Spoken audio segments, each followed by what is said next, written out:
প্রিয় ভাই মাননীয় সংসদ সদস্য ফজলুল হক মিলন উনি আকারে একটা কথা বলেছেন, এবার সুযোগ বুঝে সংসদে এসেছেন। আমি এই কথাটিতে কষ্ট পেয়েছি, আমরা মর্মাহত হয়েছি। আমার পুরা বক্তব্যের মধ্যে যদি এই শব্দ থেকে থাকে যে সুযোগ বুঝে সংসদে এসেছেন, তাহলে আপনি যে সিদ্ধান্ত গ্রহণ করবেন আমি সেটা মাথা পেতে নেব। আজকে এই গাত্রদাহ তাদেরই হওয়া উচিত, কারণ এই সংবিধানের দোহাই দিয়ে মাননীয় মহাসচিব আছেন, উনি তো কাব্যিক ঢঙ্গে বলেছিলেন বিভিন্ন কর্মসূচিতে, কোন সংবিধান, এটি তো আওয়ামী লীগের নির্বাচনী তফসিল। মাননীয় স্পিকার, সেই সংবিধানের মায়াকান্না যখন আমরা দেখি তখন আমাদের মনে পড়ে যায় হাজার মিলিয়ন প্রশ্ন জাতির সামনে ভেসে ওঠে।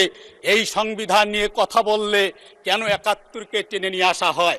এই সংবিধানকে তো হাজারবার ছুঁড়ে ফেলে দেওয়ার কথা বলা হয়েছে। নাম বলে সময় আমি নষ্ট করতে চাচ্ছি না। মাননীয় স্পিকার, আমি আসতে চাচ্ছি একটু আগেই আমরা যেই সমস্ত ছাত্র নেতাদেরকে ছাত্র জীবন থেকে প্রেরণা মনে করেছিলাম, প্রিয় ভাই মাননীয় সংসদ সদস্য ফজলুল হক মিলন উনি আকারে একটা কথা বলেছেন, এবার সুযোগ বুঝে সংসদে এসেছেন। আমি এই কথাটিতে কষ্ট পেয়েছি, আমরা মর্মাহত হয়েছি। আমরা ৩১% ভোট, ১১ দল ৪৩.৯% ভোট পেয়েছে। জনগণ আমাদেরকে সুযোগ নয়, জনগণ ভোটাধিকার প্রয়োগ করে আমাদেরকে পাঠিয়েছে।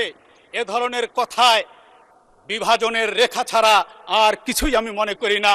আমি আশা করি ৯০ দশকের ছাত্র নেতা যারা ছিলেন, ছাত্র জীবন থেকে যাকে আমরা অনুপ্রেরণার বাতিঘর মনে করি, আমরা আশা করি তাদের কাছ থেকে আমরা ঐক্যের বাণী শুনতে পারবো, বিভাজন নয়।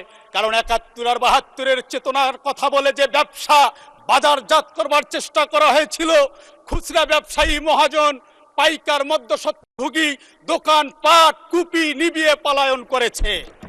আবারও যদি সেই চেতনাকে বাজারজাত করা হয়, আমি বিশ্বাস করি আমার প্রজন্ম যথেষ্ট কনসাস।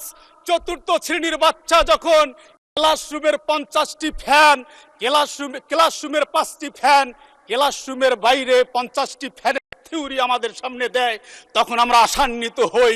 এই প্রজন্মই তো আমাদেরকে জুলাই দেখিয়েছে, এই প্রজন্মই আগামীর বাংলাদেশ গড়বে মাননীয় স্পিকার। সুতরাং মাননীয় স্পিকার, নতুন প্রজন্মকে পুরানা চেতনা নামক ট্যাবলেট দিয়ে অচেতন করার কোনো সুযোগ নাই। মানুষ যথেষ্ট কনসাস। মাননীয় স্পিকার, 12 ফেব্রুয়ারি দুটি ভোট হয়েছে, একটি সরকার গঠন আর একটি রাষ্ট্র গঠন।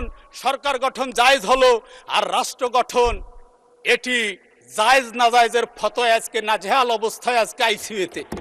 মাননীয় স্পিকার, একটি জায়েজ হলো, একটির স্বীকৃতি দিলাম, একই গর্ভে দুটি সন্তান জন্মগ্রহণ করলে একটিকে স্বীকৃতি দিলাম, আর একটির ডিএনএ টেস্ট পজিটিভ হওয়ার পরেও তাকে গলা চিপে হত্যা করে মর্গে পাঠাচ্ছি। জাতি এ নিয়ে আজকে খুবই কষ্টে আছে, জাতি জবাব দেবে, না হলে নতুন করে আবার। ধন্যবাদ মাননীয় সদস্যবৃন্দ। জি, ফজলুল হক মিলন, গাজীপুর কত? আমি ব্যক্তিগত কৈফিয়ত দেওয়ার জন্য দাঁড়িয়েছি। মাননীয় সংসদ সদস্য বলেছেন যে আমার নাম নিয়ে যে আমি বক্তব্য বলেছি সুযোগ বুঝে সংসদে এসেছেন। আমার পুরা বক্তব্যের মধ্যে যদি এই শব্দ থেকে থাকে যে সুযোগ বুঝে সংসদে এসেছেন, তাহলে আপনি যে সিদ্ধান্ত গ্রহণ করবেন আমি সেটা মাথা পেতে নেব। আর এই পুরা বক্তব্যের মধ্যে যদি আমি এটা বলে না থাকি যে আপনারা সুযোগ বুঝে সংসদে এসেছেন, যেটা বলেছে, এই অসত্য বক্তব্যের জন্য আমি দুঃখ প্রকাশ করছি। আমি মনে করি তাৎক্ষণিকভাবে বিনয়ের সাথে ওনার এই বক্তব্যটা আপনি এক্সপান্স করে দিবেন। আমি এই বক্তব্য দেই নাই, প্রমাণ গ্যারান্টি দিচ্ছি আমি কোনো বক্তব্যের মধ্যে আমার এই কথা নাই শব্দ যে আপনারা সুযোগ বুঝে সংসদে এসেছেন। এটা অসত্য বক্তব্য উত্থাপন করা হয়েছে, এটা আপনি এক্সপান্স করবেন। আসসালামু আলাইকুম।